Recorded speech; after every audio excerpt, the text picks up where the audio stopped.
Hola chicas y chicos, ¿cómo están el día de hoy? Bienvenidos una vez más a mi canal. Mi nombre es Angie y el día de hoy estaremos reaccionando al episodio 11 de Tempo. El episodio pasado pues fue uno bastante triste, la verdad, bastante agridulce, porque pues si bien todo está bien entre Tem y Po, los que salieron lastimados tan injustamente fueron Pepper y Gam. Su relación tuvo que llegar a su fin por las circunstancias, por las injusticias de esta industria, que el episodio pasado creo que retrató bastante bien. Como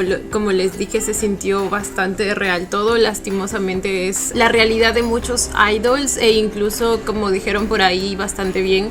creo que se podría extender a lo que es la industria del BL actualmente, que poco a poco quieren transformarla en algo similar a lo que es la industria del K-pop. Pero bueno chicos, nada, vamos a ver qué nos trae este episodio, a ver si la situación mejora al menos un poco. De verdad quiero volver a ver juntos a Pepper y Gam, o sea, de verdad que ninguno merecía esto. Entonces yo necesito que vuelvan, por favor, pero pues vamos a ver si eso llega a pasar, chicos. Pero bueno, ahora sí, sin nada más que decir, comencemos con el video.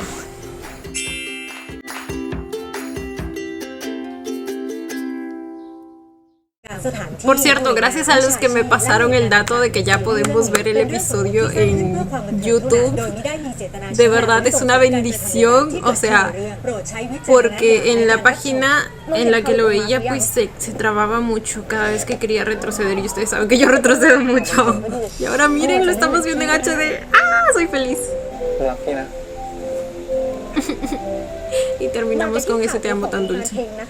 ขอแสดงความยินดีกับวงมาร์สวงไอดอลสัญชาติไทยวงแรกที่ทำแท็กสำเร็จจากซิงเกิลล่าสุดที่โด่งดังทั่วบ้านทั่วเมืองฮูเซเราไปฟังและชม MV นี้กันเลยค่ะ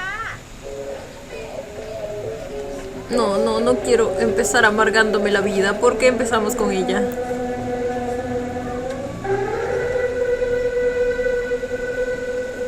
Les juro que ansío el momento en el que se cambien de empresa.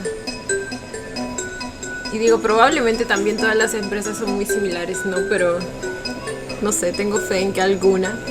sea la excepción.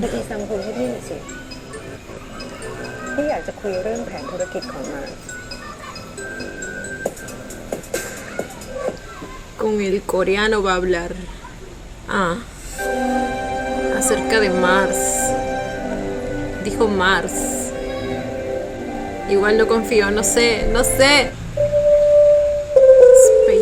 Rareza espacial.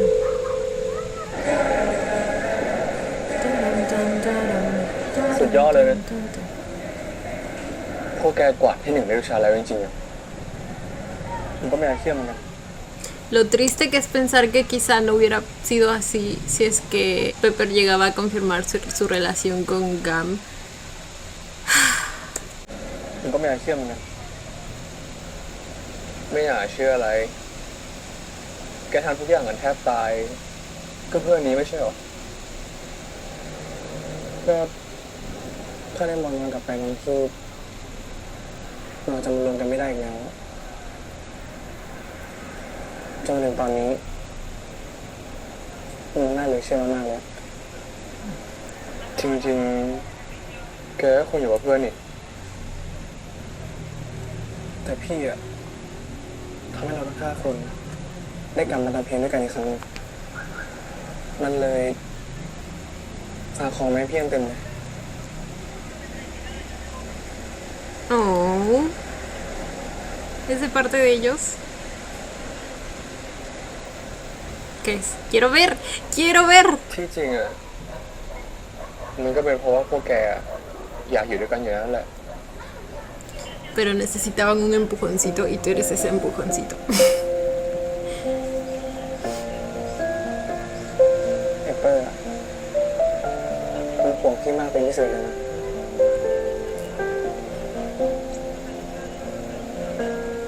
แล้วไม่อยากที่คิดว่า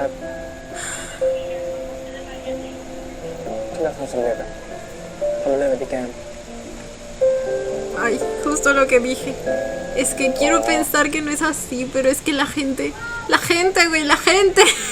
Yo hace tiempo le perdí la esperanza. Bueno, no hace tiempo, el episodio pasado le perdí la esperanza al fandom del grupo. O sea, la manera en que actuó la mayoría. อ๋อผมก็ไม่อยากให้พี่คิดแบบนั้นนะ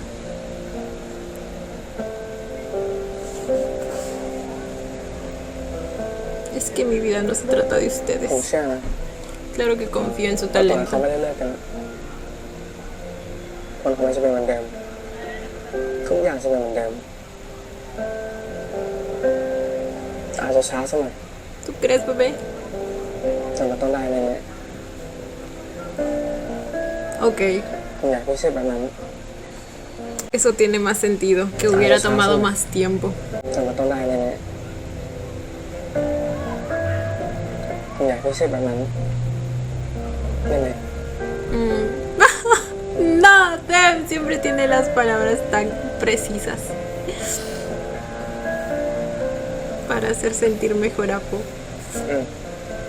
Ah, y por cierto, supongo que dice que Pepper está preocupado por él porque pues con esto quizá le empieza a tener miedo a lo que venga en el futuro si se llega a saber de la relación que tiene con Tem. อืม Ay, qué bonito se siente ver esto en HD, güey. วันนี้ผมไม่ได้กลับไปห้องพี่นะต้องกลับไปรับกับเพื่อนแล้วก็พรุ่งนี้มีไปคุยกับค่าที่สัญญางั้นก็เจอกันที่ออฟฟิศ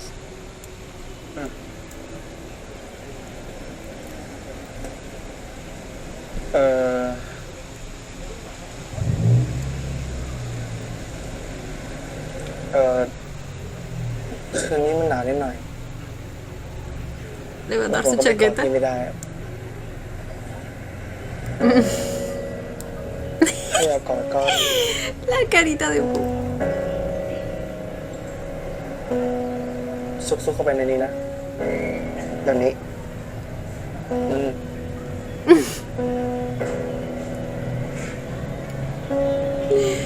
Ay, mi amor.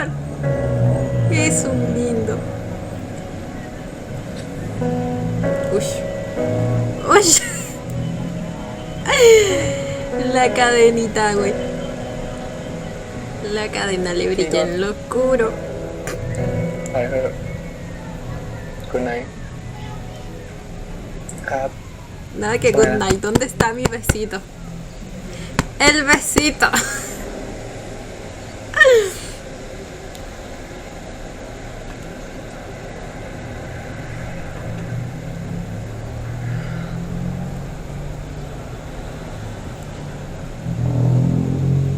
Ay, era de cuerito encima. Como amo los outfits de Tem.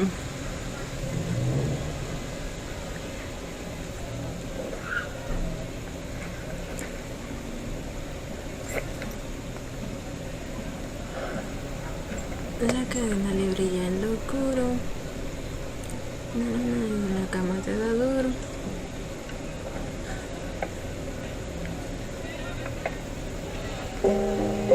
Para People de Mars. Oh, ¿qué era? Quiero ver. La manera en que todos lo quieren, güey. Qué bonito. ¿Y eso? Nos filmaste mucho, así que también te filmamos en secreto. Oh. Basta, voy a llorar.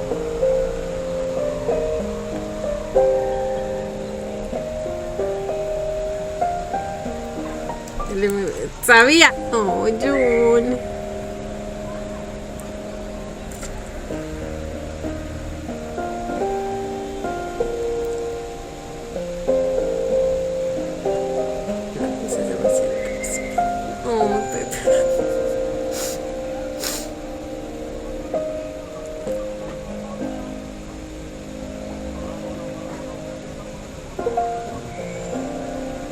¿Y el de Nano? ¿Y el de Dylan?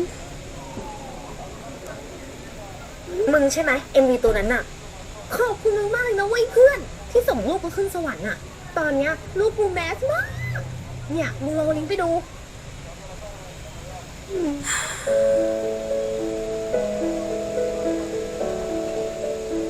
Silenciando el escándalo.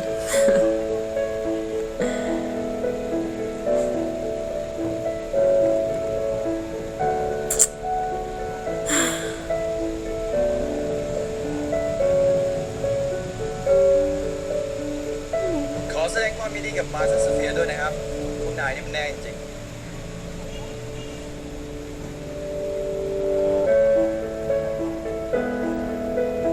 Estoy hablando de es increíble, nos vamos a hacer gran concierto.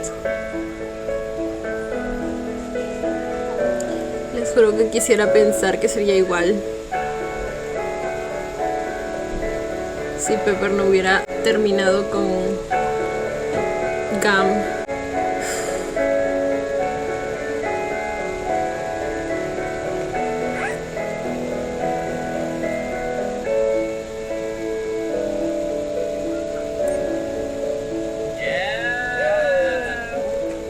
สวัสดีครับทุกคนพวกเราวงมานะครับ ครับผมวันนี้พวกเราวงมานะครับก็ต้องมาขอบคุณสเปียร์ทุกคนเลยที่พาเพลงเราไปแพ็คนั่นเองรักนะครับสเปียร์ไม่รู้จะขอบคุณยังไงเลยอ่ะแหม Spear es el... ก็ขอบคุณนะครับที่ทำให้ผมไปขายไก่ทอดกับแม่ที่บ้านอะเมนใครอ่ะดูแลหน่อยดิ Hasta en vivo se pelean. Supongo que Spear es el nombre del fandom, ¿verdad? ขอบคุณสเปียร์ทุกคนนะครับผมที่ทำให้เราได้ไปถึงพักนะ Antes no lo notaba porque siempre desconfío de los subtítulos de esa otra página. Por eso recién estoy segura. โอเคเอาเป็นว่ายังไงก็ต้องขอบคุณสเปียร์ทุกคนนะครับผมที่ทำให้เราได้ไปถึงพักนะครับก็ถ้าไม่มีทุกคนเนี่ยเราก็คงมาได้ไม่ถึงขนาดนี้หรอกเอาเป็นว่าเป็นการตอบแทนทุกคนเราจะมาเล่นเพลงนี้ในเวอร์ชันอะคูสติกให้ทุกคนฟังกันดีกว่าทุกคนพร้อมแล้วใช่ไหมครับมาครับมาดีกว่ามานะมา one two three move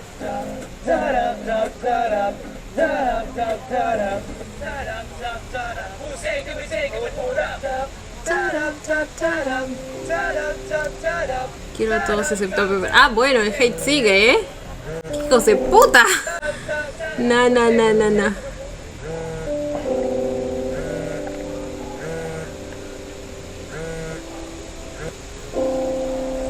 ครับพี่เมย์ พรุ่งนี้เช้าอ่ะมาหาเบมิกาที่ห้องเลยนะเขาอยากคุยด้วย Ay, no. Ay, no. No, no otra vez ella, no otra vez ella.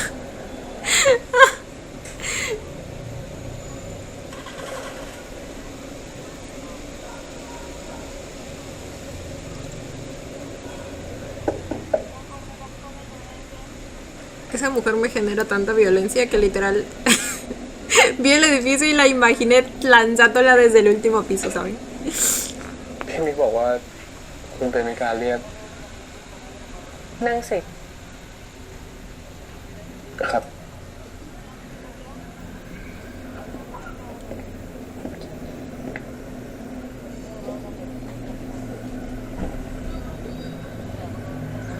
MV ตัวเนี้ยคุณเป็นคนทำเหรอ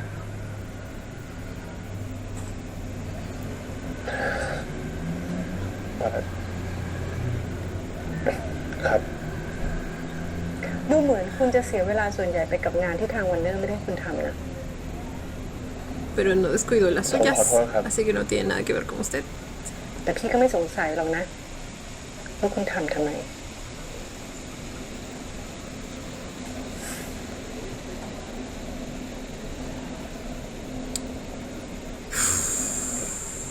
เทมเขาได้บอกคุณหรือเปล่า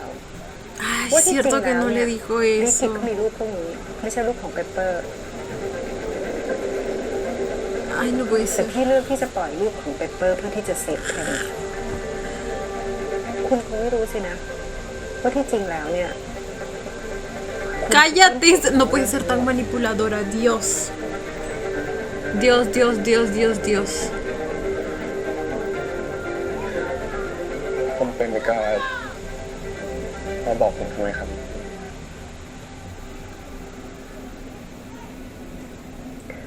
มาร์สเขาตกลงกับพี่ว่าเขาจะไปเกาหลีทั้งวง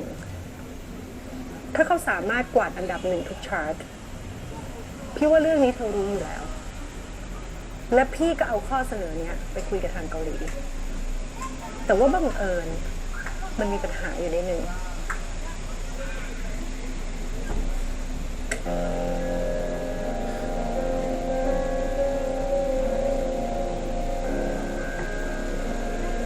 พี่ไม่รู้หรอกนะว่าเธอทราบหรือเปล่า แต่ทางเกาหลีเนี่ยเขาซีเรียสมาก เขาจะให้วงไอดอลของเขาเนี่ยมีข่าวแบบนี้ไม่ได้ แล้วพี่ก็ส่งเด็กไปแบบที่โกหกเขาไม่ได้เหมือนกัน Como no, si ellos son la cuna de toda esta mierda de industria. O sea, en cuanto a las reglas me refiero, literalmente ellos fueron los que iniciaron todo esto de empezar a vender de alguna manera a los idols como objetos, incluyendo su vida privada. Entonces, claro que van a tener problema con esto. แล้วพี่ก็ส่งเด็กไปแบบที่โกหกเขาไม่ได้เหมือนกัน เพราะมันจะมีผลกับข้อตกลงอื่นๆในอนาคตของทางวันเนอร์กับเขา เพราะฉะนั้นพี่มีทางเลือกไม่มากนะคะ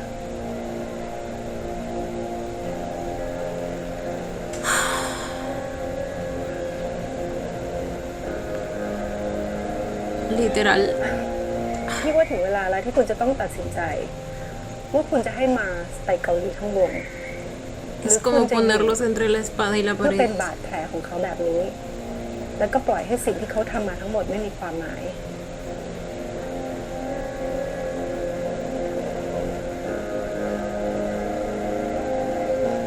มา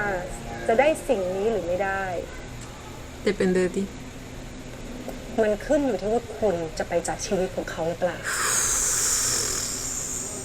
พี่ให้คุณเลือกแล้วกัน Es una... Es una bruja, es una... เราเริ่มคุยกันครั้งแรกตรงนี้นะ No, no, no, basta, basta. ¡Ah!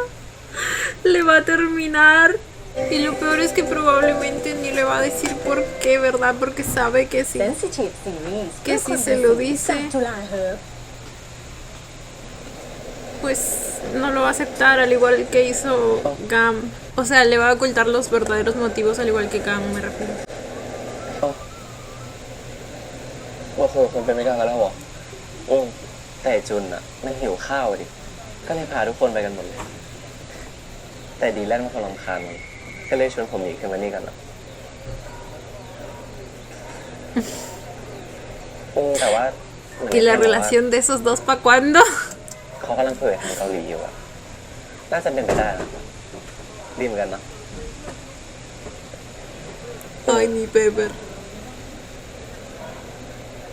Está todo sonriente. Pero sabemos que debe estar muy triste por dentro. เรื่องที่เกิดขึ้นทั้งหมด ก็เรื่อยๆอะไอ้พวกนี้มันไม่ให้ผมอยู่คนเดียวเลย ไม่มีเวลาเศร้าหรอก Ay, chiquito. No es que eso sea bueno tampoco, pero... Supongo que es su manera de lidiar con eso. Ay, ahora pues se debe sentir culpable. คือไอ้เฟอร์พวกแม่งมาแล้วไป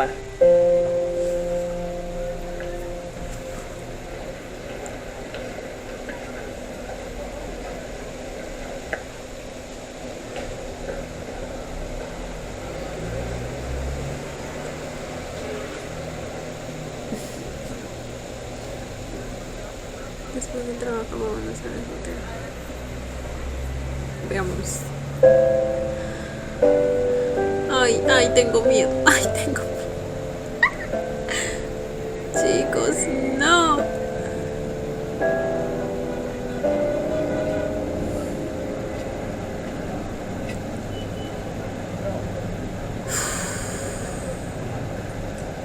เราเริ่มคุยกันครั้งแรกตรงนี้นะตอนนั้นยังไม่มีอะไรเลยอะดูตอนนี้ดิมีทั้งมาสแล้วก็มีทั้งพี่ Ay, no. ผมว่านี่เป็นช่วงเวลาที่ผมมีความสุขมากที่สุดเลย Ay.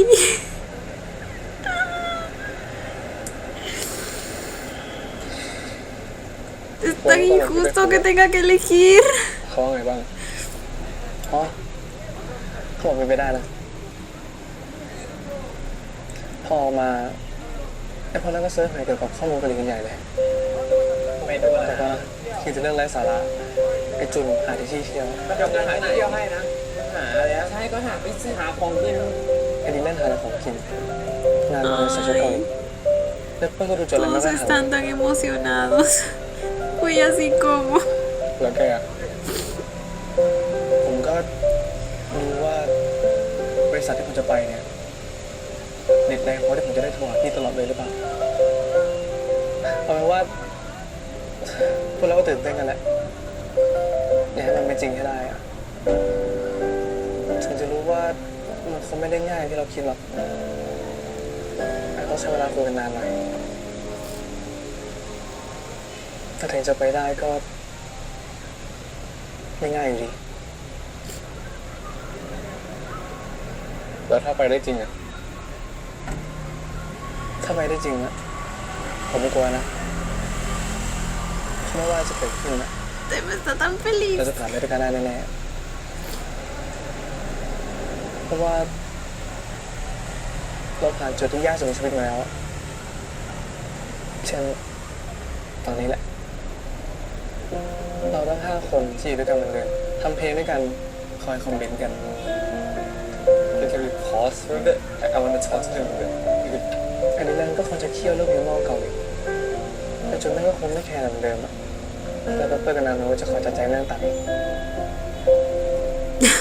นานโนก็ได้เปิดของดี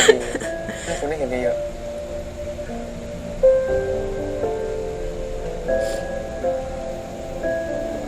ยังไงพวกเราทุกคนก็มีความสุขมากแน่ๆ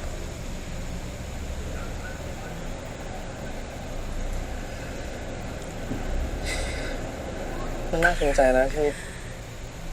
เรามาได้ไกลขนาดนั้นจริงๆนะ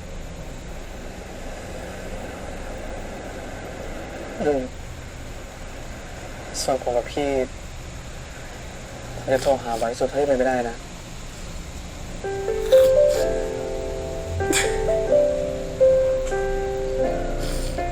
Tiene apoyo en sus planes. ผมว่าถ้าไม่ได้เนี่ยก็จะคอยเท็กซ์หาพี่แทน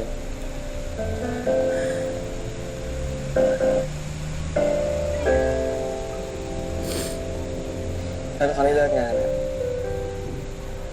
ผมจะวิดีโอคอลหาพี่ทุกครั้งเลย Ay, güey. ตั้งใจทำงานเก็บเงินซื้อตั๋ว Sería hermoso que fuera así. เราจะไปตอนแบบนั้นเลยพี่โป้ Ay, ay, ay, ay, tengo miedo. พี่ไม่ชอบแพงผมเหรอไม่ใช่ไม่ชอบ ที่จริงพี่น่าจะมีความสุขสุดๆเลยแหละ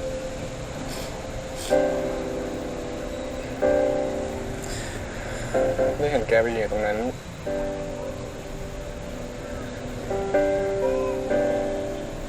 ได้อัปเดตอะไรกันทุกวันแค่คิดก็รู้สึกได้ว่าคนนี้มากแน่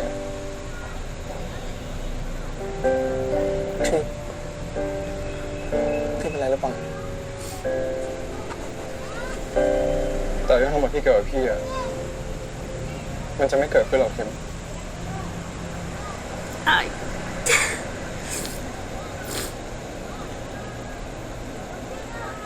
เพราะเราต้องเลิกกัน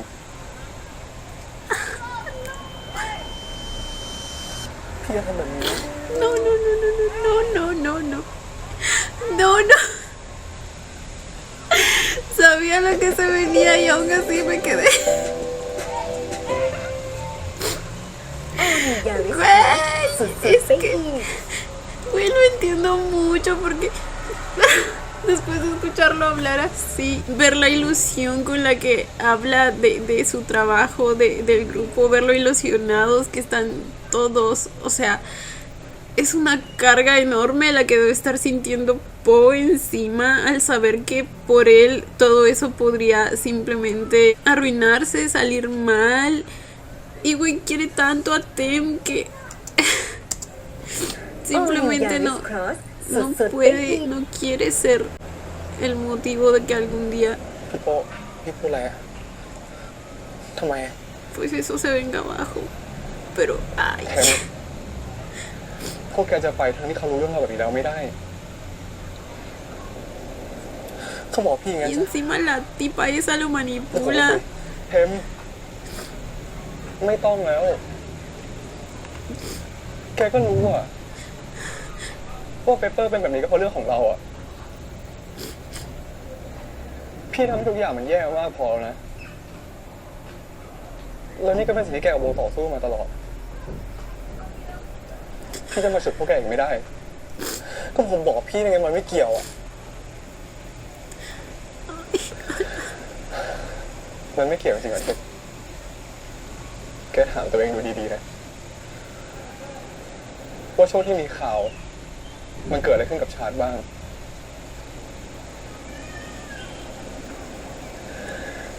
ไอดอลอะสุดท้าย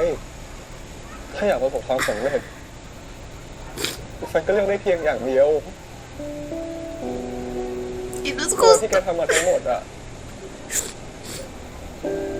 มันก็เป็นเรื่องของแกใช่พี่แต่ในระหว่างทางผมก็มีพี่มาตลอดเลยนะ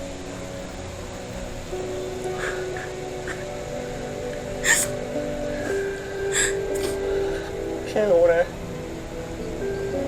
ว่าแกอยากให้มันไปด้วยกันได้อะแต่ความจริงอะ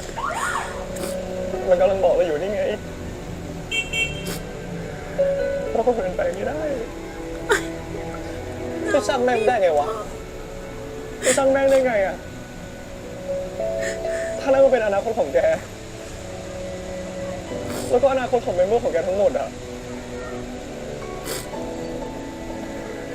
พี่อยู่กับแกมาตั้งแต่วันที่แกจะรวมวงพี่เห็นความฝันของทั้งจุนดีแลนเปเปอร์แล้วก็นาโน Literal, güey. แล้วก็รู้ว่ามีค่าแกมากขนาดไหน แล้วก็รู้ด้วยว่าดิวครั้งเนี้ยมันสำคัญยังไง พี่จะให้ตัวเองเป็นอุปสรรคไม่ได้หรอก พี่จะทำแบบนี้ Ay, mi vida. คิดแค่เรื่องพี่ก็พอ อย่าตัดสินใจแบบนี้ด้วยผมได้ไหมเป็นต่อตัวเองแค่ว่าพี่อยากอยู่กับผมไหม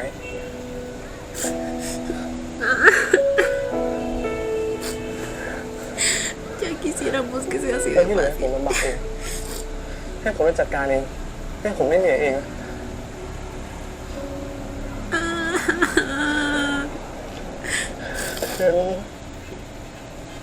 กันไม่เหนื่อยหรอผมไม่เหนื่อยนะ Ay, mi ตอนนี้พี่คิดแค่เรื่องพี่ก็พอ güey, la manera en que casi que le está suplicando. พี่ถามตัวเองว่าอยากอยู่กับผมไหมพี่จำตอนที่เราเดินสุกกันไปบาร์ได้ไหม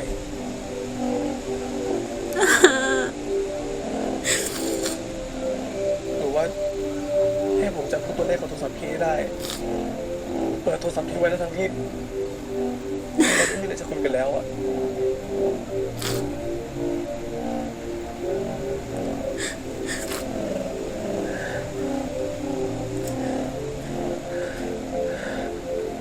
ก็ควรจะทำทุกอย่างให้ได้ Ay, mi ไม่ว่า amor. จะเหนื่อยสักแค่ไหนก็ตาม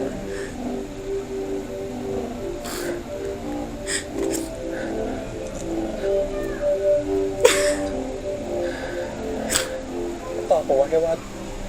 พี่ต้องอยากทำแบบนั้นไหม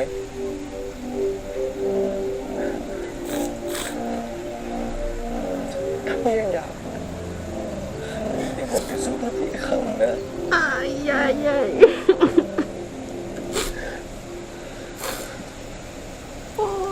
Por favor, dile que sí. Güey, no puedo.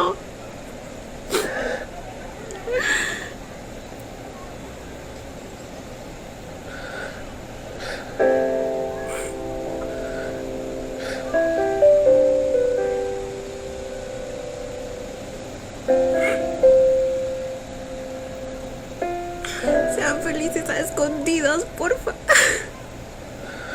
No, no, no.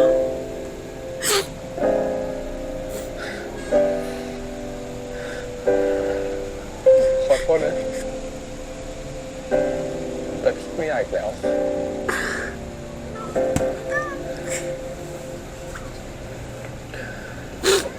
Ay, Tem.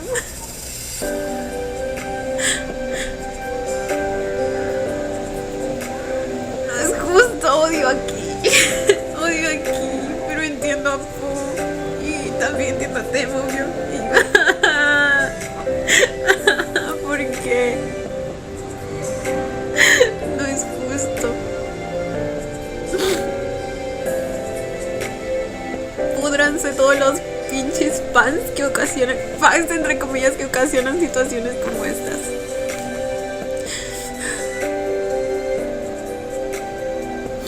Váyanse a la mismísima verga.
No es justo, no es justo, no es justo, no es justo, no es justo. Ay, mi Pu.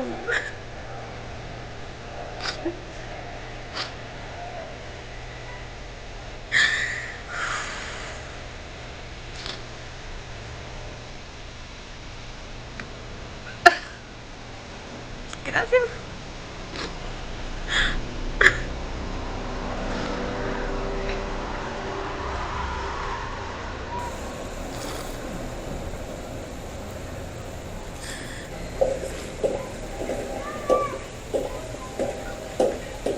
Cada día la detesto más. สวัสดีครับ ดูเหมือนว่าเรื่องจะเรียบร้อยดีแล้วนะครับคุณเปรมิกา แล้วโป้อยู่ไหน Quiero que alguien le dé una cachetada en la cara. ใช่ครับสำหรับเรื่องนี้เนี่ยอยากจะบอกว่าผมตื่นเต้นมากเลยครับเป็นแนวสยองขวัญครับเป็นหนังผี อ๋อแบบนี้ในกองเคยเจอเรื่องอะไรที่เป็นสิ่งลี้ลับบ้างไหมคะ คืออยากจะเกริ่นก่อนว่าจริงๆแล้วผมเนี่ยเป็นคนมีเส้นผม พี่ได้ข่าวจากมิกแล้วนะ ยังไงก็ขอบคุณมาก พวกเขาจะได้ไปแล้วใช่ไหมครับ ค่ะ เราจะจัดการให้เขาอย่างเหมาะสมที่สุด เด็กๆรู้กันหมดแล้วนะ ดีใจกันใหญ่เลย เดี๋ยวพี่ว่าพี่จะประกาศในรายการสดอีกอย่างหนึ่งที่พี่อยากจะบอกเธอก็คือ การที่เพลงของมาสได้แพ็คน่ะ มันไม่ได้แค่ช่วยทำให้มาสได้ไปเกาหลีอย่างเดียวนะ แต่ว่า MV ที่คุณทำอ่ะ มันก็ดูดีซะจนพี่อยากจะโปรโมทให้คุณเป็นดีเรคเตอร์หลักเลยล่ะ อะไรนะครับ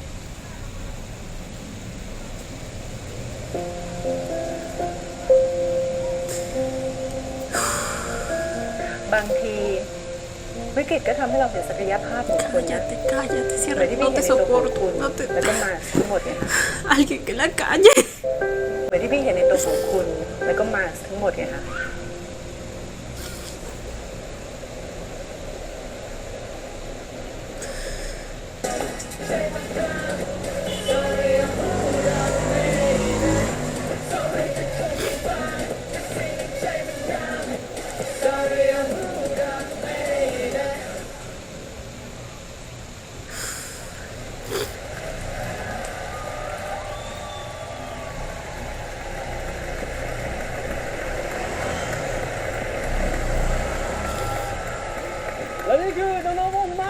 สียงปรบมือด้วยครับโอ้โหต้อนรับนะครับผมจุนเฮ้เปเปอร์นาโนแล้วก็ดีแลนและนี่คือมาที่เพิ่งจบไปคือซิงเกิลล่าสุดใช่ครับเชิญนั่งก่อนเลยครับผมนั่งพักให้หายเหนื่อยก่อนแล้วก็คุยกันเลยนะฮะต้องบอกว่ามาตอนนี้เนี่ยถือว่าเป็นวงบอยแบนด์ที่ฮอตที่สุดก็ว่าได้ครับนะฮะแล้วต้องบอกว่าเซอร์ไพรส์มากแปลกใจมากๆเลยเพราะว่ามาเองเนี่ยก็ไม่ได้ปล่อยเพลงมานานแล้วใช่ไหมฮะแล้วต้องบอกว่าเพลงนี้เนี่ย Ay, mi niño está pendiente de la entrevista. ไอเดียตั้งต้นของเพลงนี้นะครับก็เกิดมาจากการที่เราอยากจะบอกทุกคนว่า ไม่ต้องไปฟังเสียงของใครครับ หรือว่าไม่ต้องไปสนใจว่าใครจะมองเรายังไง ให้ทำในสิ่งที่ตัวเองชอบไปจนถึงที่สุดก็พอครับ โอ้โหสุดยอดมากแต่นอกเหนือจากการโปรดิวซ์เพลงเองแล้วท่าเต้นคอเรียกราฟี ใช่ครับเพลงนี้พวกเราคิดกันเองครับผมโดยนาโนรู้สึกว่าอยากให้ท่าเต้นเนี่ยมีความต่างจากเพลงอื่นๆของวง Es tan triste que las personas no se centren en todo lo que han tenido que hacer. O sea, las horas de práctica, de baile, de canto, el talento que conlleva sacar una canción así y que realmente sea exitosa y que todo eso se venga abajo nada más por un pinche escándalo de romance เรา entre คิดกันเองครับผม de alguno de โดย ellos, นา o โน sea, รู้สึกว่าอยากให้ท่าเต้นเนี่ยมีความต่างจากเพลงอื่นๆของวงมาครับผมก็เลยเพิ่มความดุดันแล้วก็ความกวนโอยของพวกเราไปครับผม ยอดไม่น่าแปลกใจเลยที่ไทยฟีดนะตอนนี้ก็คือต้องเจอท่าเต้นนะฮะของวงมากับเพลงคุณเซ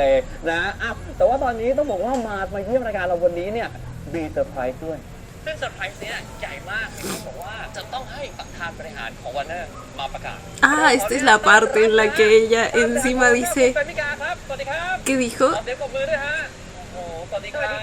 เชิญเลยครับ nuestro éxito o algo así. ที่นอกจาก yo así de มารายการเราแล้วเนี่ยนะฮะเขาบอกว่าประธานบริหารวอร์เนอร์มาเองนะแสดงว่าเซอร์ไพรส์ของเราวันนี้น่าจะต้องยิ่งใหญ่มากๆแน่ๆ ค่ะก็อย่างที่เราทราบกันไปแล้วนะคะว่า Mars เนี่ยจะมีคอนเสิร์ตใหญ่ ครับ ชื่อว่า Dream to Mars นะคะแล้วอีกอย่างหนึ่งนะคะเราก็ยังมีเซอร์ไพรส์ที่อุบเอาไว้ด้วยค่ะ โอ้โหยังมีอีกหนึ่งเซอร์ไพรส์เหรออย่างนี้แฟนๆผมว่ารอไม่ไหวแล้วไม่ต้องอุบแล้วบอกเลยได้ไหมฮะ ค่ะคอนเสิร์ตนี้นะคะนอกจากจะเป็นการยืนยันอนาคตของ Mars แล้วนะคะว่าจะไม่หยุดอยู่แค่นี้ และความสำเร็จของ Mars เนี่ยก็ยังจะทำให้เกาหลีสนใจที่จะเซ็นสัญญากับเราด้วยค่ะ โอ้โหแสดงว่ามาจะได้ไปเดบิวต์ที่เกาหลีเหรอครับ ก่อนหน้านี้นะคะเราได้รับการติดต่อมาค่ะ แต่ว่ายังไม่ได้รับการยืนยันอย่างเป็นทางการ จนมาสามารถทำที่หนึ่งของทุกชาติได้ ว้าวนั่นแสดงว่าไปเดบิวต์ที่เกาหลีกันทั้งวงมาสเลยสุดยอดขอเสียงปรบมือด้วยนะฮะอย่างที่บอกไปกันทั้งวงแบบนี้เนี่ยมันระดับ ปรากฏการณ์แล้วฟิโนเมนอล está tan tranquilo con la decisión que เปล่า tomó ค่ะ ไม่ใช่ทั้งวงแค่คน porque เดียว sabe que hizo lo mejor que pudo por la persona que ama. เปล่าค่ะ ไม่ใช่ทั้งวงแค่คนเดียว ¿Eh? คือทางเกาหลีเนี่ยนะคะเขาสนใจที่จะทำสัญญากับ Ah, เท es มมาโด una ยตล hija อด de... No, no, no, no, แล้ว no, ซิงเกิล no, เนี้ย perra ก็ทำให้เขา malparida, มั่นใจนะคะ estúpida. ว่าเขาเลือกไม่ผิดค่ะ Deberían inventar más insultos para ไป mujeres กันทั้ง como วง esta. แบบนี้เนี่ยมัน Güey, no, no, no. เปล่าค่ะ ไม่ใช่ทั้งวงแค่คนเดียว คือทางเกาหลีเนี่ยนะคะเขาสนใจที่จะทำสัญญากับเทมมาโดยตลอด แล้วซิงเกิลเนี้ยก็ทำให้เขามั่นใจนะคะว่าเขาเลือกไม่ผิด Es una... โอ้ No. คือเป็น No, no, เป็น no, เพลง no, no, no, no, no, no, นะฮะ no, no, นี่ต้องเป็นโกอินเตอร์ที่เกาหลี no, no, อ่ะ no. แต่เราก็ขอแสดง Y encima lo hace en vivo la estúpida. ตั้งให้กับเทมแทงวงมาที่จะได้เป็นโกอินเตอร์ที่เกาหลีครับอ้าวตบมือได้หน่อย Encima le mintió, o sea, aparte de... คุณโกหกผมนะคุณบอกว่าผมต้องเลิก Yo ya no encuentro palabras de verdad para describir cuánto la odio. No solo es una manipuladora, sino que con lo que manipuló a Po es una total mentira. หมายความว่าไงฮะเราไม่ได้ตกลงกันอย่างนี้ไม่ใช่เหรอผมว่ามันคุยกับคุณแล้วนะถ้าเราทำเทคนิคทุกชาร์จได้อะเราจะไปเกาหลีกันทั้งวง พี่พูดแล้ว แต่เขาไม่เอา มันก็เลยต้องกลับมาคุยกันที่สัญญาเดิม ซึ่งมันก็คืออันนี้ แต่ที่เราทำมาทั้งหมดอ่ะก็เพื่อไม่ให้มันเหมือนเดิมนะ งั้นก็ไปถามคนอื่นดูสิ Y aunque así fuera, no se lo tendría que haber consultado antes con Atem. O sea, ไม่เอา มันก็เลยต้อง งั้นก็ไปถามคนอื่นดูสิ ว่าพี่พูดให้เราจริงๆ แล้วพี่ก็ให้พวกคุณพิสูจน์แล้ว แต่พวกคุณทำมันออกมาไม่ดีพอเอง ก็คุณบอกเราทำไมว่าตอนแรกจะได้ไปทั้งวงอะ เพราะพี่ต้องการที่จะพูดความจริงต่อหน้าสื่อ พวกคุณจะได้โวยวายไม่ได้ พี่จะยอมให้มันเกิดเรื่องหลังบ้านแบบที่เคยเกิดไม่ได้อีก Es una...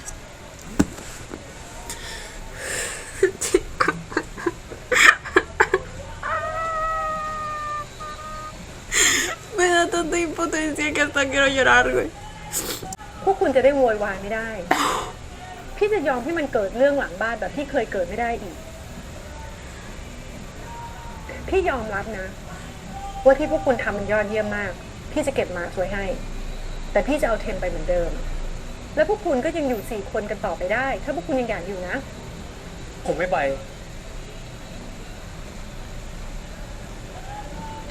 แล้วยังไง จะฉีกสัญญา แล้วก็ใช้หนี่ให้เพื่อนเหมือนเดิมน่ะเหรอ ¿Qué deuda qué? คุณหมายความว่าไง พวกคุณคงไม่รู้นะ ว่าเทมเนี่ยเขาเคยพยายามที่จะช่วยพวกคุณมารอบหนึ่งแล้วด้วยการใช้หนี้ทั้งหมด แล้วพวกคุณยังจะมาล้างเขาไว้ แล้วก็จะปล่อยให้เขาทำให้พวกคุณเหมือนเดิมน่ะเหรอ นี่เป็นเรื่องผมไม่เกี่ยวกับคนอื่น แต่พี่ว่าคนอื่นก็ควรที่จะรู้บ้างนะ Es aquello de lo que sabía Jung, ¿verdad? แต่พี่ว่าคนอื่นก็ควรที่จะรู้บ้างนะ ว่าเทม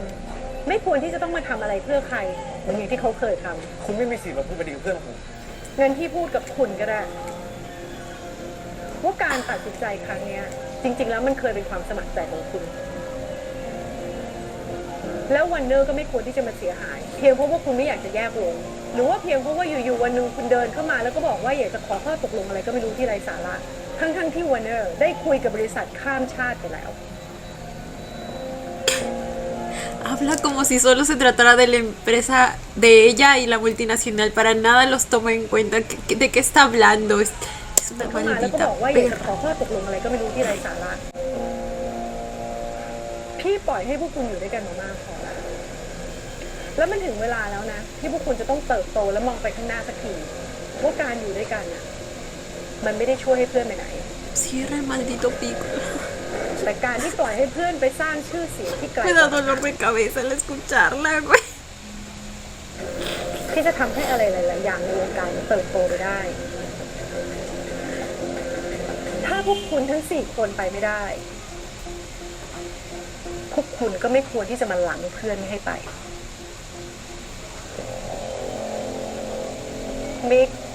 จัดการทุกอย่าง Parece que la manipulación es el único idioma que habla. O sea, ตามแผนเดิมที่วางไว้นะ แล้วก็แยกเทมออกจากเพื่อนออกจาก ¿qué การ dijo? ตามแผนเดิมที่วางไว้นะ แล้วก็แยกเทมออกจากเพื่อนออกจาก Ni siquiera le importó lo que Tem quería.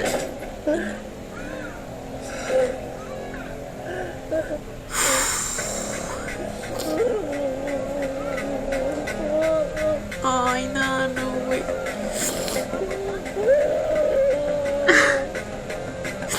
Él era el que más tenía miedo de que algo así pasara.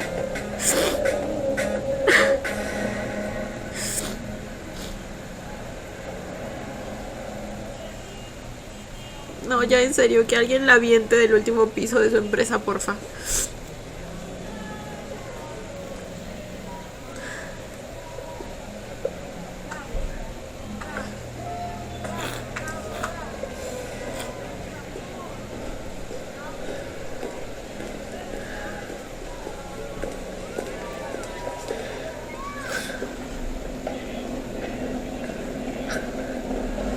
De esa altura, si quieren, es คุณ suficiente. บอกว่าผมต้องเลิกกับเขา มาถึงจะได้ไปกันทั้งวง Ya ni me interesa escucharla. หน้าที่ของ Todo พี่ lo เนี่ย que sale de su boca es manipulación pura, excusas baratas. หน้าที่ของพี่เนี่ยคือการรักษาผลประโยชน์ของบริษัท ดังนั้นอะไรที่ทำให้บริษัทได้ผลประโยชน์มากที่สุด พี่จำเป็นต้องทำถึงวันเนี้ยพี่ไม่พูดเรื่องนี้กับคุณ ยังไงคุณก็ต้องเลิกกับเขาอยู่ดี Si tuviera que matar a alguien, lo haría también, al เพราะพี่ parecer. ต้องทำให้เทมใสๆที่สุดก่อนที่จะส่งเข้าไป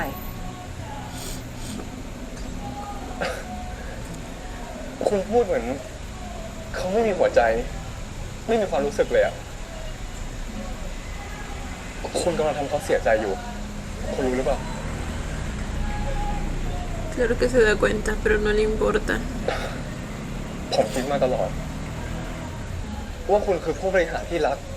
และเข้าใจเด็ก No, mi vida, jamás. ใครๆก็พูดถึงคุณแบบนั้นทั้งนั้นน่ะ สุดท้ายคุณปั้นเขามาเพื่อมาทำลายแบบนี้เหรอ พี่ไม่ได้ปั้นเขามาเพื่อทำลาย แต่พี่ปั้นเขามาเพื่อให้เขาเติบโตอย่างแข็งแกร่ง ในสายตาของคุณเนี่ยพี่อาจจะดูเป็นคนใจร้าย แต่พี่อยากให้คุณลองคิดดูนะว่าสิ่งที่สำคัญที่สุดในความฝันของทุกคนน่ะมันคืออะไรกันแน่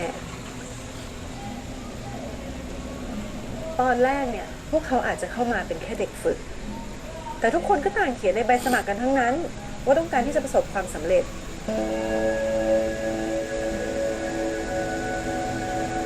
แล้วในฐานะที่พี่เป็นคนปั้นเขาขึ้นมา แล้ววันนี้พี่มองเห็นว่าความสำเร็จของเขามันอยู่ตรงหน้า พี่ไม่มีสิทธิ์ที่จะหยิบยื่นความฝันนั้นให้มันเป็นจริงหรอคะ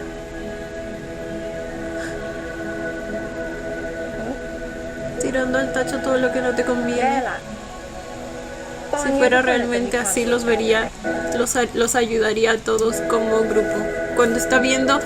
literal, no es ni siquiera que esté teniendo a su cargo un grupo de fracasados. O sea, literalmente están ganando popularidad, están ganando concursos, la están rompiendo y aún así es simplemente el hecho de que ella quiere más.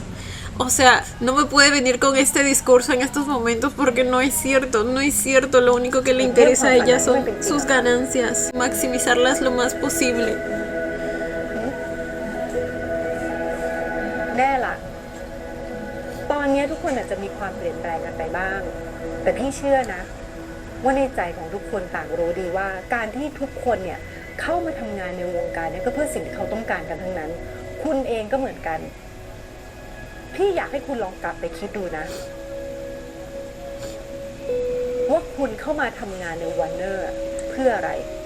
แล้วสิ่งที่พี่ให้คุณน่ะคือคำว่า director บนบัตรพนักงานเนี่ยมันใช่สิ่งที่คุณต้องการจากพี่หรือเปล่า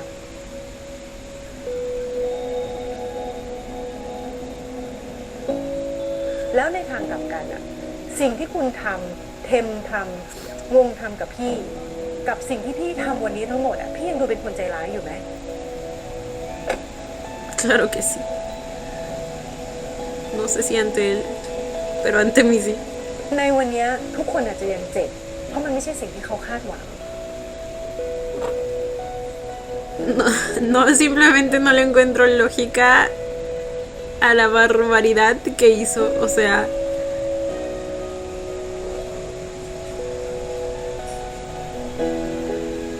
si no quería darles una oportunidad, güey, simplemente díselos y ya. Si es que al final esa iba a ser su decisión. สิ่งที่กำลังเข้ามาหาเขา เข้ามาหาคุณ มันจะทำให้เขารู้ว่านั่นต่างหากคือสิ่งที่เขากำลังตามหาอยู่ ¿Quién eres tú para decidir eso? อ๋องาน BA ของวงมาเหรอคะได้ค่ะ ครับ เดี๋ยวยังไง ตอน มิ้นส่งเน็ต ฟ ก อ ลาง งสปอนจะแน่นมากเลยอะครับ แต่เดี๋ยวยังไงผมส่งเรื่องให้คุณเปมิกาก่อนนะครับ โอเคครับ แล้วอันนี้อยากทำอะไรในคอมบ้างนะครับ ดีแลน คุณเป็นมิกายที่มาบอกอะว่าเพลงใหม่ของมาสเนี่ย จะให้แกไปโปรดิวซ์กับมิสเตอร์เฮนรี่นะ แล้วก็ให้เปเปอร์เนี่ยไปหัดโปรดิวซ์ด้วย เอาดี คุณเฮนรี่เลยนะเว้ยเอเปอร์คุณเฮนรี่เลยนะเว้ย จูนผลแคสออกแล้วนะ แกได้เป็นพระเอก จริงว่าพี่เฮ้ยพระเอกว่ะ เป็นพระเอก นาโน คุณเป็นมิกายเรียกพบอะ อ้าว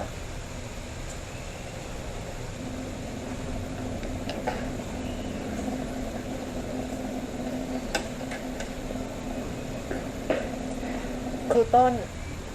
คนที่จะมาสอนร้องกับแรปให้เธอจะได้เก่งขึ้นไง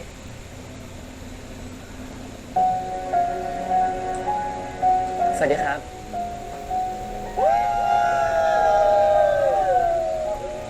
โอ้โห มาได้ไม่ทันไรโปรโมทแซงไอเต้ไปซะแล้วท่านดีเรคเตอร์ใหญ่อย่าลืมใช้งานพวกกูนะคะ ถ้ากูเคยด่าอะไรมึงเนี่ย ก็ลืมไปเถอะนะ อ้าว พวกเรา Congratulations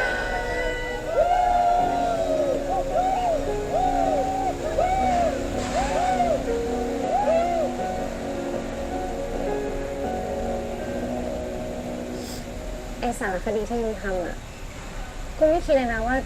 จะเป็นสารคดีที่ส่งทีมไปเกาหลีอ่ะ กูไม่รู้จะเล่าให้ฟังยังไงวะ เออเราน่ะเป็นกูก็คงจะพูดยังไงเหมือนกันวะ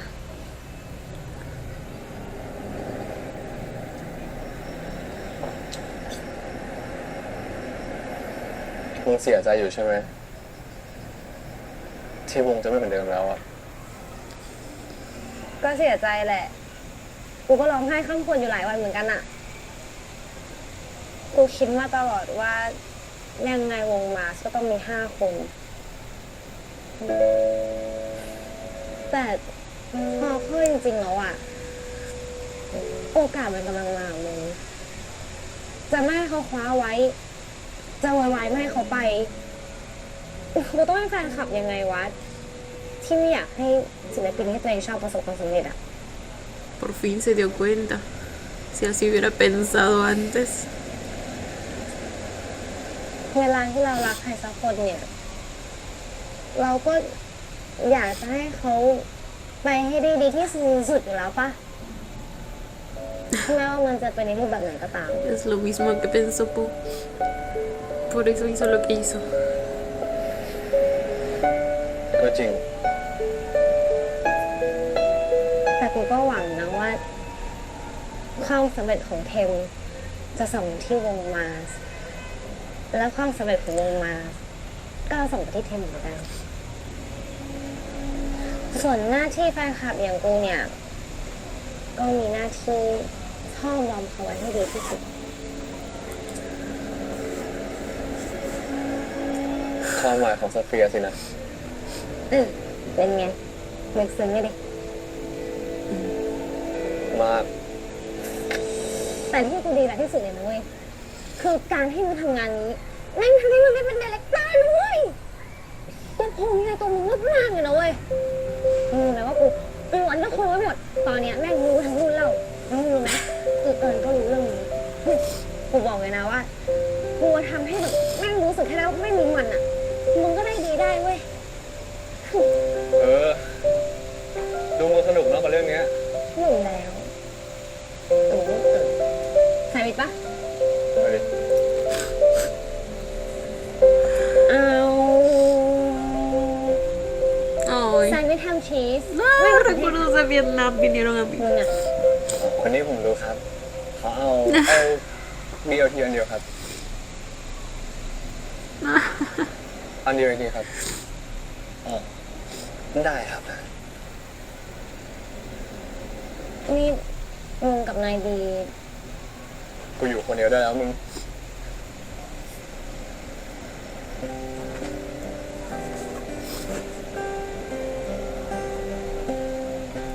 ได้แล้วครับเอาวะ มึงวันเนี้ยลูกน้องกูโคตรบ้งเลย หัวหน้าโบ้งแล้วลูกน้องยังโบ้งอีกเหรอ ขอโทษนะคะ ตอนกูที่ทำงานกูไม่บ้งนะคะ เห็นไหมกูมีสติสุดๆเลยนะ แล้วมึงอ่ะแล้วมึงอ่ะ กูก็กำลังจะได้ทำMVตัวใหม่ เลยเหรอ แต่กูบอกไม่ได้หรอก คนนอก เดี๋ยวนี้ความลับเหรอ นี่พูดว่าคุณนะคะเนี่ยคุณเป็นคนทางเข้า Ay. อย่าลืมบุญคุณกันนะคะ El panel gigante de Mars ahí atrás. Siempre ahí. No.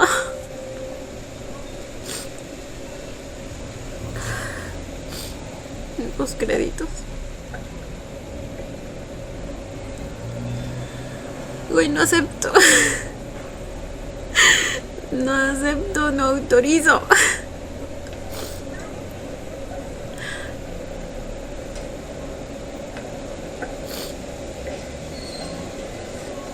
Ahora. No, pues gracias. Estaba triste. Y como que ya me alegraron un poquito. No.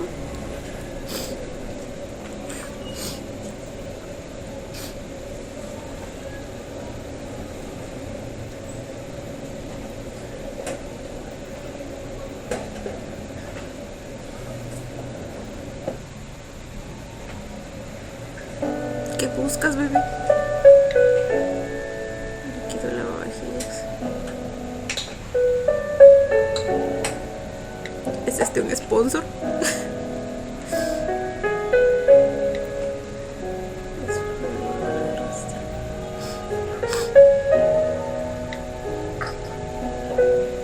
No, bueno, se le acabó todo a la vez.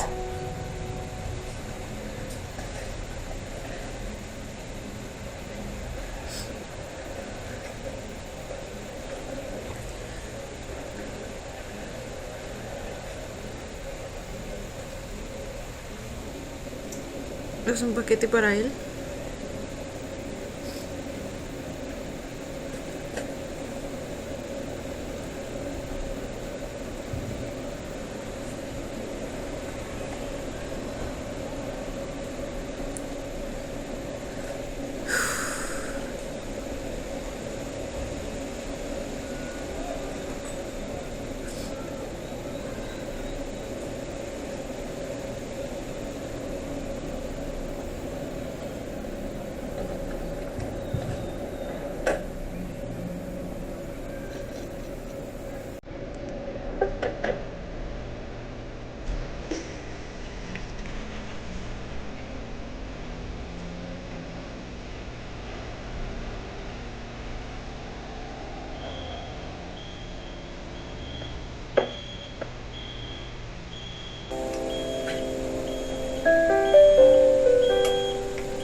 Esto es cuando él estuvo en su apartamento. Le envió.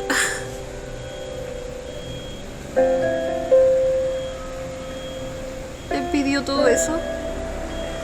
สวัสดีค่ะ รบกวนเขียนโน้ตให้ได้ไหมครับ กับของพวกนี้เหรอคะ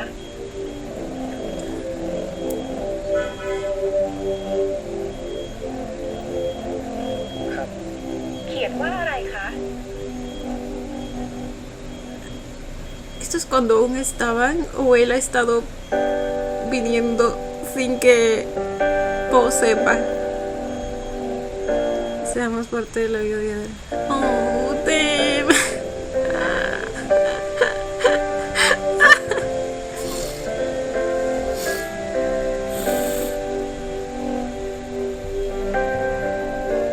Supongo que si el pedido llegó recién es porque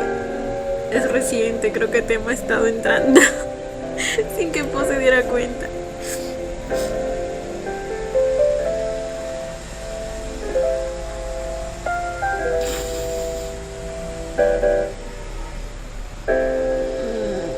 No.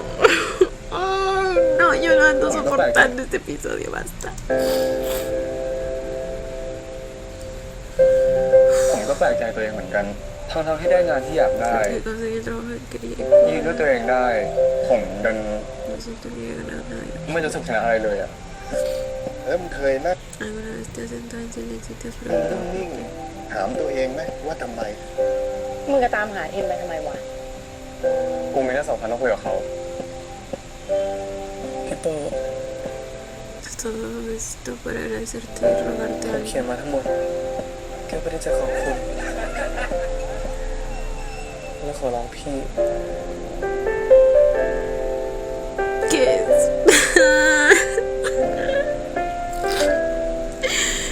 Ay, el episodio 11 tenía que ser el episodio 11. Maldita sea. Ay, no. Cómo me dolió. Primero fui feliz. Luego me hizo enojar. Luego me puso triste. Luego me volvió a enojar por la maldita esa de... Ay, no. No, y todavía se atreve a preguntar si después de todo lo que le dijo le seguía pareciendo cruel. O sea, sí, güey. Bueno, quizá a Paul lo convenció, pero a mí no, ¿ok? No. O sea, what the fuck, ¿quién se cree que es para tomar decisiones por los demás? Ahora resulta que todo lo hizo por el bien de los chicos, porque logren el éxito. O sea, no, no, lo siento, pero no, y si fue así, pues no es la manera. Estás tratando con personas, no con productos que puedes manejar a tu antojo. Esas personas son libres de tomar sus propias decisiones, tienen el derecho de saber todo acerca de lo que los involucre a ellos, tienen derecho a estar informados. Like, no, es que la magnitud en que esa mujer me estresa es anormal. Güey, la escena en que Po le termina a Tem me partió en dos. O sea, es que entendí ambos puntos. Mi Tem me estaba perdiendo una de las cosas que más quería en el mundo para ese momento, y luego pues la estúpida de Pemmica sale con otra cosa. Pero bueno, me centro en ese momento. O sea, literalmente estaba tan emocionado de finalmente tener todo lo que quería, tener el grupo de vuelta y tener a Po a la vez, y estaba tan ilusionado con la idea, güey. Y luego Po también, obviamente entiendo su punto de vista y lo difícil que fue para él tomar esa decisión, pero es que les digo que él quiere tanto a Tem y ha pasado todo este tiempo con él precisamente ayudándolos a reunirse como grupo, ha visto de cerca los sueños de cada uno de ellos y cuán difícil fue tomar también la decisión de volver a ser un grupo.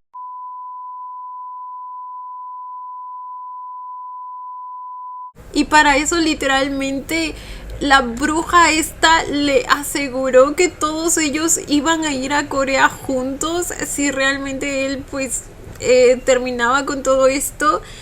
Entonces imagínense tener esa decisión tan grande en tus manos, ese peso, esa carga. Es la misma situación en la que estaba Gam, y pues al final hizo lo mismo, y les digo que me lo esperaba porque ni yo sabría qué hacer en esa situación. O sea, creo que hasta tomaría la misma decisión que Po,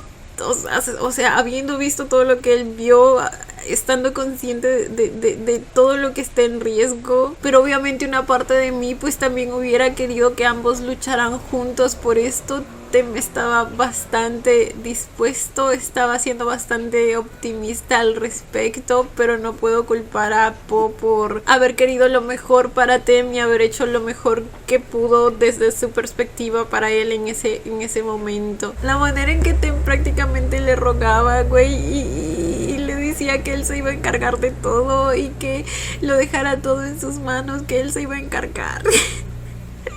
Güey, no, me dolió mucho verlos a los dos así de destrozados. El acting buenísimo. Sentí el dolor de Po, lo difícil que fue para él tomar la decisión y decirle lo que él estaba diciendo y escuchar lo que Tem le decía también, la manera en que le rogaba. Y para Tem, güey, también escuchar todo lo que Po decía. Su desesperación, el sentir que estaba a punto de perder una de las cosas que más amaba.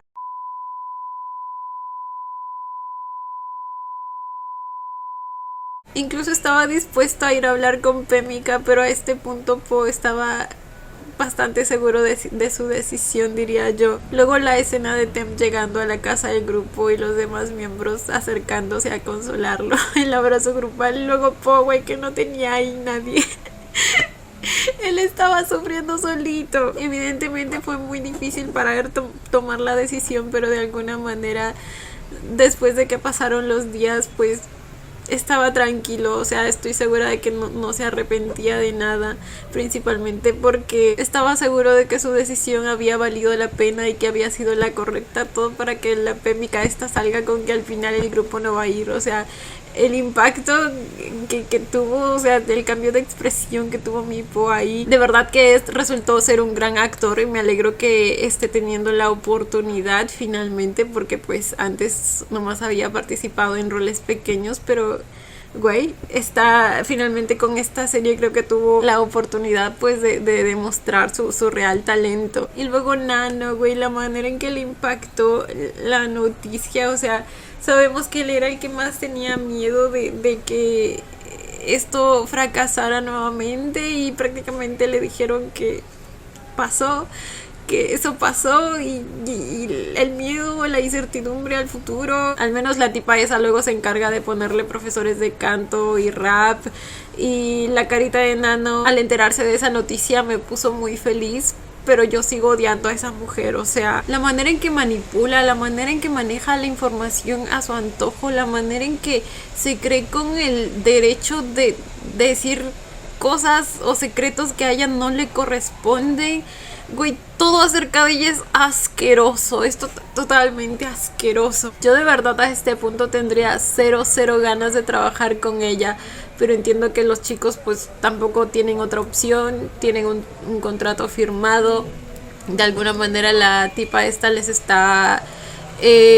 ayudando en sus sueños personales, entonces a cada uno de ellos pues no le queda de otra que fluir con lo que venga, con lo que toque. Igual con Paul le dio el puesto de director, lo cual creo que es una manera bastante manipulativa también de hacerle sentir que tomó la decisión correcta, ¿saben? Y probablemente Paul durante un tiempo pues lo sintió así,